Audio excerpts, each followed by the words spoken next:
Okay, fine. Logic and critical thinking. The part is uses of language. How the language is used in logical argument, or you can say that how logician are those who use the method of logic. How logician use the language. Yeah, you can say that why do we use language? What are the function of language? These are the question. These are the critical question. How we can know, how we can understand, whenever we want to communicate, whenever we want to make understandable to other. जैसे कि right now मैं आपसे कुछ communicate कर रहा हूँ, यानी क्या कर रहा हूँ, नॉलेज डिसेमिनेट कर रहा हूँ, फिर आप लोग मुझे अफर्म करो, yes we agree with that, we have no queries over that, तो यू विल अफर्म इट. अच्छा, if someone don't agree with that, they will refuse or deny.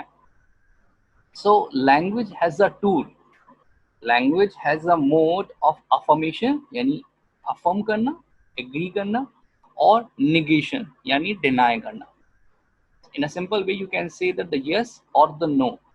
Language हमें एक डिनोटेशन, एक इनकोडिंग और डिकोड करती है, जो हमारी थॉट होती है, जो हमारी कम्युनिकेशन होता है. तो लॉजिशियंस क्या कहते हैं? लॉजिशियंस ये कहते हैं the use of language is very effective to understand. whenever we present any form of argument, हम उसको इवेल्यूएट करते हैं, एनालिस करते हैं. जब कभी भी किसी से आर्ग्यू आउट करते हैं तो with the use of words, ये सब लफ्जों का खेल होता है. The language is a mirror of game. Language is a skin. Language is an art. Language is an art of delivering to others.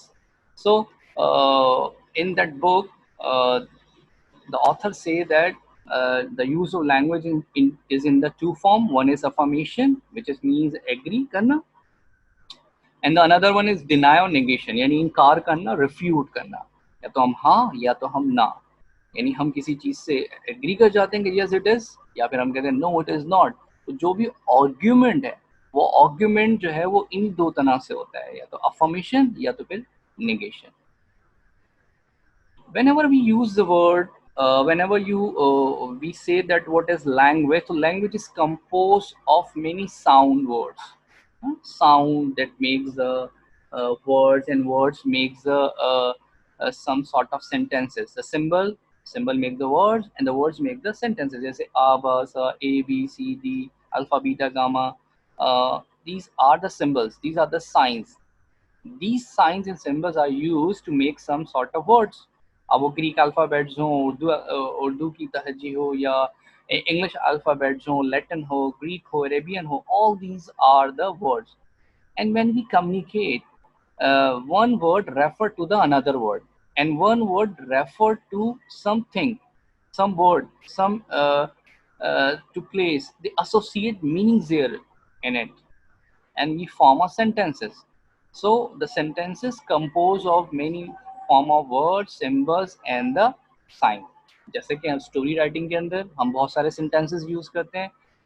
When we write a some play act, तो वहाँ कोई script होता है, dialogues होते हैं, conversation होती हैं. जब हम किसी को कोई जोक करते हैं तो we use the words. Riddle solve करते हैं, वी यूज द वर्ड्स. हम लेक्चर डिलीवर कर रहे हैं, we use the words. Reading के दौरान हम वर्ड्स के जरिए चीज़ों को अंडरस्टैंड करते हैं. तो वर्ड्स और लैंग्वेज जो है वो क्या है, ये एक सिंबॉलिक मेटाफॉर है, जो जिसके पीछे बहुत सारे मीनिंग्स होते हैं. तो what does it mean? Language give us some sort of meaning. और इसमें बुक ने, ऑथर ने हमें बताया कि we have three basic uses. Three basic uses हैं लैंग्वेज के. Number first, informative. ये डिस्कोर्स का वर्ड यूज होगा. Discourse means the parameter of the language, the function of the language. First one is to convey information. Information convey कर देते हैं कि जैसे इस टाइम क्लास है 3 to 6, और जो है ये क्लोज होगा, ये ओपन होगा, इसको ऐसे वर्क करते हैं. इंफॉर्मेशन डिसेमिनेट करना, कन्वे करना. The one of the basic element and the function of language is to convey the information. The second one is expressive. Express your innermost thought, express your feeling, express your mood through your words. ये आप अपनी studies हैं, आप जो है वो किसी चीज़ से आप बहुत ज़्यादा ब्लेस्ड एंड हैप्पी हैं, तो how you can express by your words. And the third one is directive.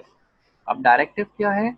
Command, instructions देना, कोई ऑर्डर देना, ठीक है, सेट डाउन, शट अप और ओपन द गेट। हाँ, तो ये डायरेक्शन है, कमांड इंस्ट्रक्शन है। तो basic prime function of language is divide categorized into three according to the theories, according to the writer copy: informative, the second one is expressive, and the third one is directive.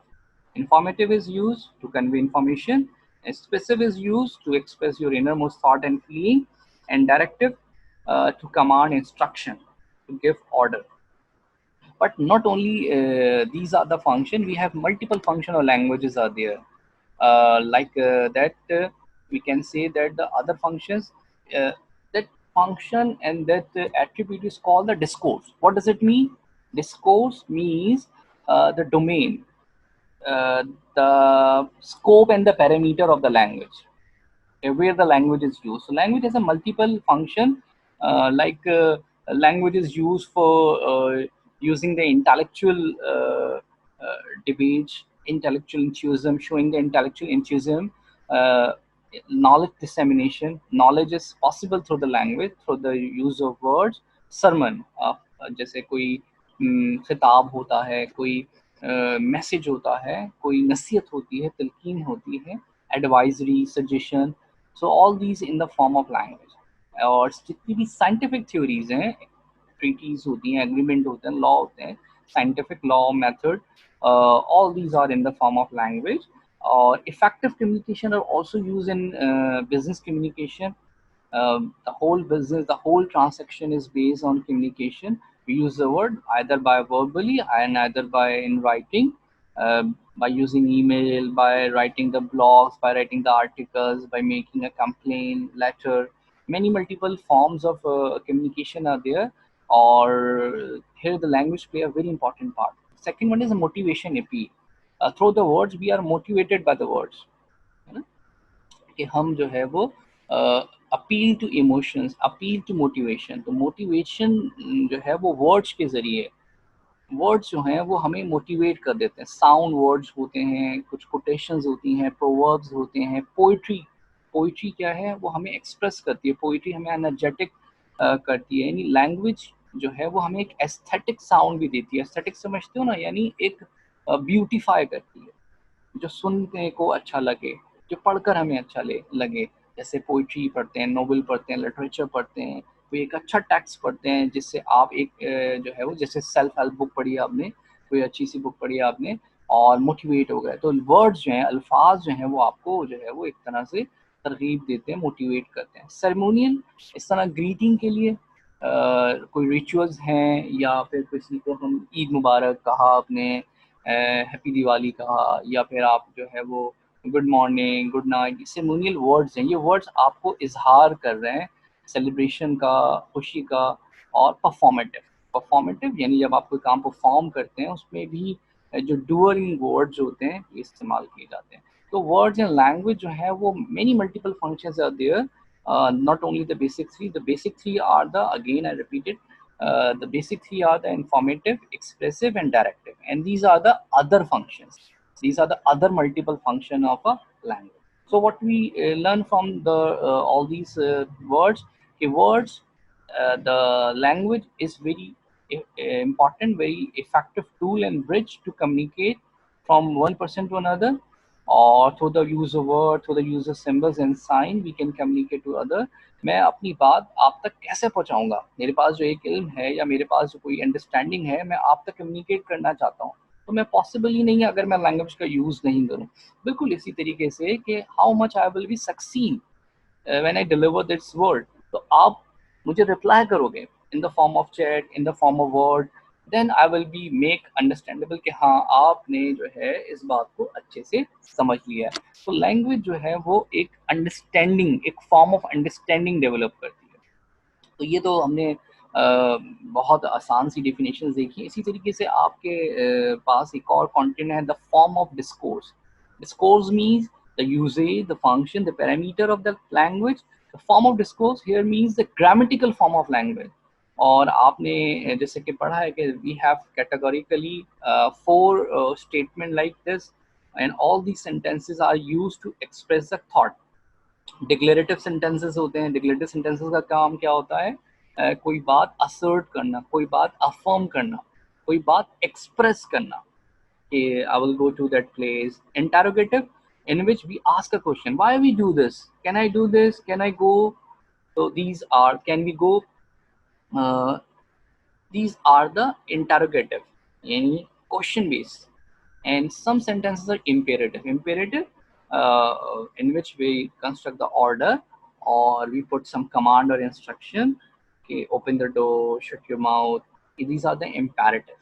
And the last one, the fourth one, exclamatory sentences. As we know that these sentences show the exclamation for happiness, extreme of the sadness. This is hurrah, alas, oh no, what a great shot, what a lovely place it is. These are the exclamatory words. And the fifth one also there, which is called the optative. Optative, which is used for pray. दुआई अल्फाज जो होते हैं, जो दुआ के अल्फाज होते हैं कि wish you long, wish you live long, और you had a long life. तो ये जो optative भी होते हैं, तो these are the grammatical form. आपने ये सब grammatical में भी पढ़ा. These are the grammatical form of language. अगर हम बेसिक यूज ऑफ लैंग्वेज की बात करें तो वो हमारे पास क्या है? Again informative, expressive and the directive. And these are the multiple function, and these are the form of discourse. Form यानी in the form of sentences. और sentences जो है वो क्या है? grammatical form of language है. तो grammatical form of language जो है वो divided into 4: declarative, interrogative, imperative, exclamatory. मैंने एक और ऐड भी कर दिया इसमें, which is called the optative one. So these are the types of sentences. These are the form of languages. These are said to be the discourse: informative discourse, expressive discourse, directive discourse, informative discourse. जैसे कि आजकल YouTube channel पे आप देखोगे, या आप जो है यूट्यूब पे, ट्विटर पे, फेसबुक पे लोग एक दूसरे से इंफॉर्मेशन शेयर कर रहे हैं कि ऐसा हुआ था, ऐसे फैक्ट थे. सो ये just these are the information. अच्छा, एक्सप्रेसिव क्या है? कि जब आप कहते हैं कि हम इजहार मजम्मत करते हैं, हमें बहुत दुख हुआ, हमें बहुत अफसोस हुआ, वेरी हैप्पी विद दैट, तो आप कमेंट करते हैं जिसमें आप अपनी खुशी या फिर अफसोस का इजहार करते हैं. तो एक्सप्रेसिव वर्ड्स होते हैं. थर्ड डिस्कोर्स क्या है आपका? डायरेक्टिव, जिसमें आप किसी को कोई इंस्ट्रक्शन देते हैं कि what to do and what not to do. तो ये हमारे पास जो है वो फॉर्म्स ऑफ लैंग्वेज या टाइप्स ऑफ फंक्शन, उसको हम यूजेज के साथ भी बात कर सकते हैं. तो do you have any confusion regarding this? Now we have to move on the next one, which is very important, the emotive words.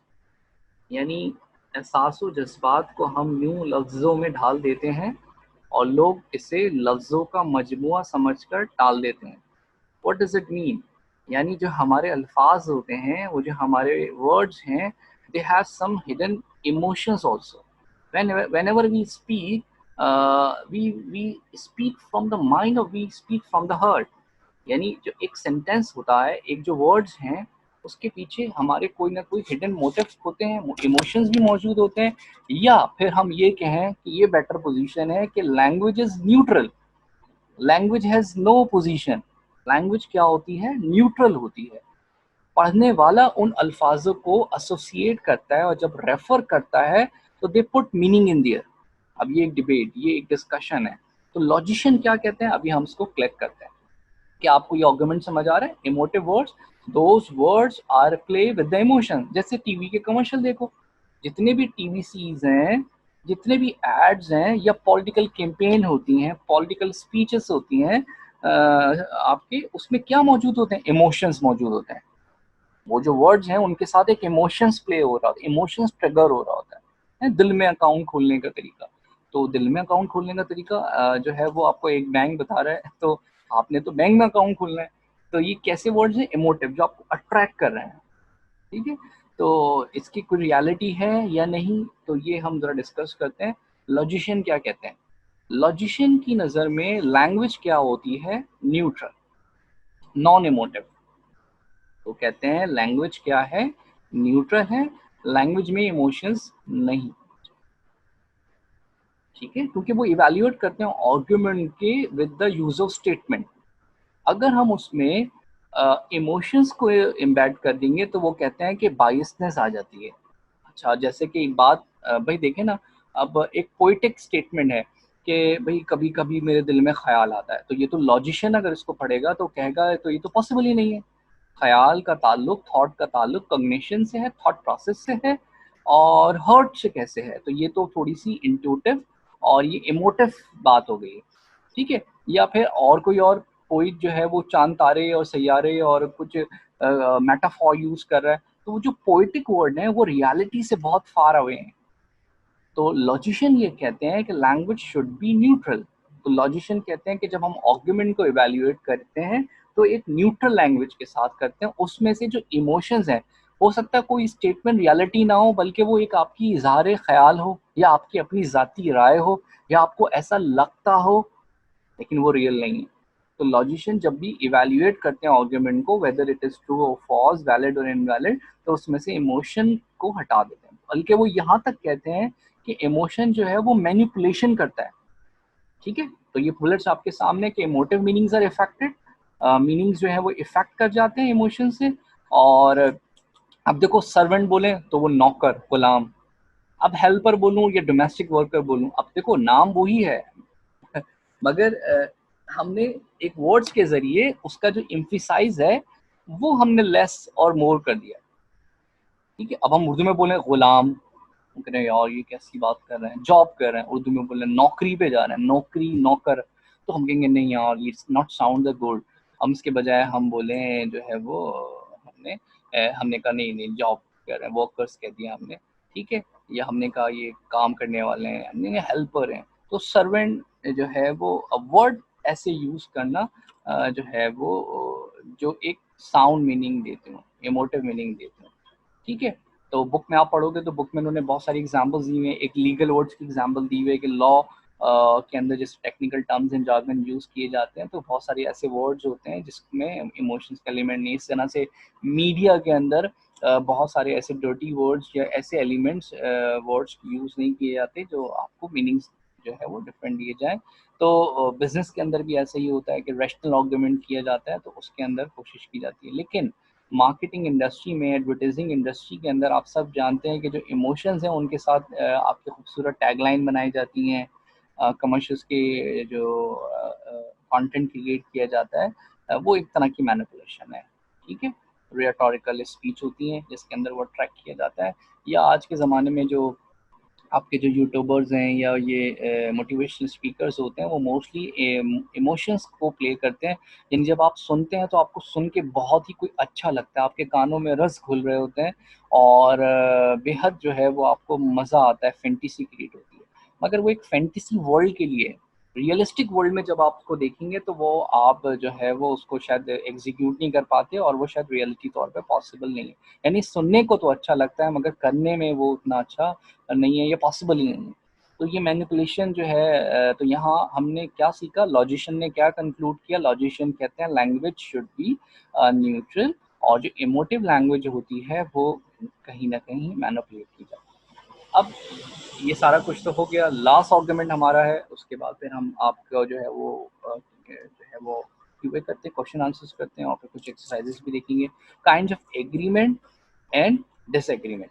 अब ये agreement disagreement, where the agreement and disagreement, तो ये हम उसको क्लिक करते हैं। Agreement disagreement है in attitude and the belief. हम दोनों में फर्क समझ लें। बिलीफ क्या है? Belief is the school of thought from which where you belongs to, या what do you think about anything, political हो, रिलीजियस हो, सोशल हो, पर्सनल हो, ये आपका बिलीफ है। बिलीफ क्या है? Is a set of thought, एक सोच, एक फैक्चुअल थिंग्स है। अच्छा, एटीट्यूड क्या है? When you act according to that fact, when you act according to that fact, or your attitude is reflect your belief, what the belief you hold it। आपने कहा जो आप बिलीफ मानते हैं, आपने कहा कि मैं कभी हार नहीं मानता। अच्छा भाई ठीक है, यानी आपने कहा नेवर गिव अप, ये आपका बिलीफ है कि हारना नहीं, हारते वो हैं जो हार मान लेते हैं, और नाकाम वो होते हैं जिनके पास कोई काम नहीं होता। तो इट मीन्स आप जो हैं, आपका जो एटीट्यूड है, बिलीव है, वो किस तरह का बिलीव है? आपका बिलीव जा रहा है नेवर गिव अप। ये आपका बिलीफ है, ये सोच है आपकी। अब आपके जो एक्शंस हैं, एटीट्यूड कैसे बनता है, आपके बिहेवियर और एटीट्यूड। तो एटीट्यूड जो है वो टुवर्ड द फैक्ट्स क्या है कि आप जो है वो किसी भी सिचुएशन में वैसा ही एक्ट कर रहे हैं। देखो, एक तरफ आपकी थॉट है तो दूसरी तरफ आपके एक्ट है, एक तरफ आपकी तरफ फैक्ट है तो दूसरी तरफ एटीट्यूड टुवर्ड द फैक्ट है। तो यहाँ पे ये जो डिसएग्रीमेंट है, बाज़ औक़ात ऐसा होता है कि जो बिलीव्स का कॉन्फ्लिक्ट ऑफ ओपिनियन आ जाता है कि आप जो बिलीव करते हैं और कोई अपोनेंट जो पर्सन है, पार्टी है, वो कोई और कुछ और बिलीव करती है, तो ये डिसएग्रीमेंट क्रिएट हो जाता है बहुत सारे इश्यूज़ को लेके। ठीक है? कैपिटल पनिशमेंट होनी चाहिए या नहीं, डेथ पेनल्टी होनी चाहिए। क्रिमिनल से नफरत करें कि क्राइम से नफरत करें, तूने कहा क्राइम से नफरत करें, क्रिमिनल इटसेल्फ नहीं होता, कोई मजबूरी होती है, नहीं नहीं क्राइम। तो ये जो ये आपके डिफरेंस ऑफ ओपिनियन है, ये आपके बिलीव है कि what believe do you hold it. ठीक है, जैसे मैंने यहाँ पे कुछ स्टेटमेंट लगाए कि एक कहते हैं winning is not everything, it is the only one thing, you won or lose, it's matter how you play the game, यानी तुम जीतो या हारो हमें तुमसे प्यार है, ये वो पोजीशन होगी। तो यहाँ पे जो है वो बता दिया कि भाई हम तुम्हारे साथ हैं, we are with you, whether you win whether you lose, but it's a matter how long how hard you try to get thing. ये एक पोजीशन है, लेकिन दूसरी एक और पोजीशन है, ये बिलीव है ना, तो अब एटीट्यूड भी यही नजर आना चाहिए। अब दूसरी तरफ क्या है, एक और position, win at every cost, at every cost you have to be win, victory is everything for me, हर हाल में जीतना है, कुछ भी करो। अब ये दोनों डिफरेंट एटीट्यूड शो करें। पहला क्या है, तुम जीतो या हारो हमें तुमसे प्यार, दूसरा तुम्हें तो जीतना ही है हर हाल में, कुछ भी हो जाए, हारा हुआ मुंह लेके नहीं आना, victory is everything for us. तो यहाँ पे आपने देखा डिफरेंस ऑफ ओपिनियन नजर आ रहा है। तो अक्सर जो स्टेटमेंट होते हैं, लैंग्वेजेस होते हैं, तो ये तो इन दोनों का कंक्लूजन मैं यही करूंगा, जो हमारे एटीट्यूड एंड बिहेवियर होते हैं वो हमारे बिलीफ को रिफ्लेक्ट कर रहे होते हैं। ठीक है, और कभी कभार ऐसी सिचुएशंस होती है कि हम डिसएग्रीमेंट वर्बली डिसएग्री कर रहे होते हैं, लेकिन जब वो एक्शन और एटीट्यूड की बात आती है तो वहाँ पे वो एक अलग कॉन्फ्लिक्ट पाया जाता है। तो यहाँ जो ये जो कंटेंट इन आर्टिकल है कि agreement and disagreement in attitude and the belief, this one show the difference in the potential agreement and disagreement about the fact, or the second thing is the agree or disagree in attitude toward their fact, कि आप verbally by words of mouth और thoughtful कितना disagree करते हो, और by the actions जो आप respond करते हो उसमें कितना डिफरेंस पाया जाता है। तो ये तो मेरी complete is all about the theory. ठीक है, नाउ